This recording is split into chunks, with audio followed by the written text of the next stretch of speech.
Welcome, everyone, to the Finding Hope Show, episode 55, God's Story Through Yours. How to share your story to help others. Life is not always what it's cracked up to be. Can you agree with me on that one? Years ago, I thought that my story would be a lot different than it is now. We all have this projection of how our story should go. But so many times, that's not the way it works. And as we see later in life, many times we're thankful that it didn't turn out the way that we wanted. That is, if you're growing.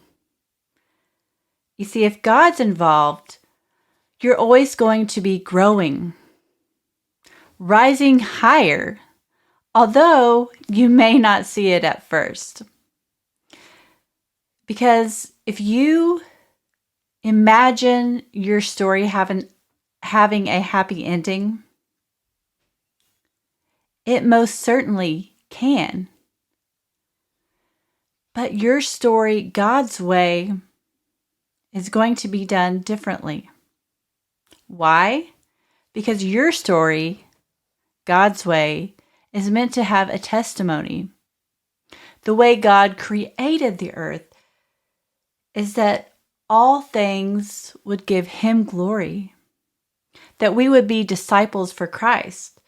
But oftentimes we don't get that because we're so in tune with the way that we think life should be. And it's okay to have dreams and wants and desires. But what are behind those dreams and wants?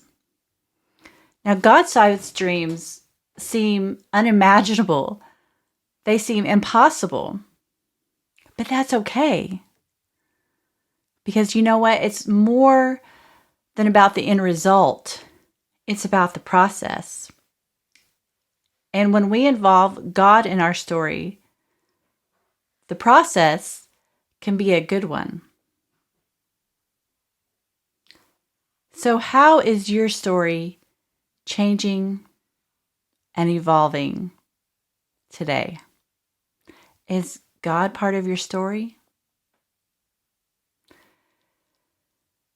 So a couple of years ago, I had a health concern. And I certainly did not think that my story would once again involve a health crisis. I thought with the ending of one that maybe, just maybe, life would be a lot easier. But that's not the way it works in today's world, because our story is so often a testimony so that others can overcome. Now, don't let this worry you, because the feeling that you get for overcoming such hardship is so worth any pain that you will experience along the way.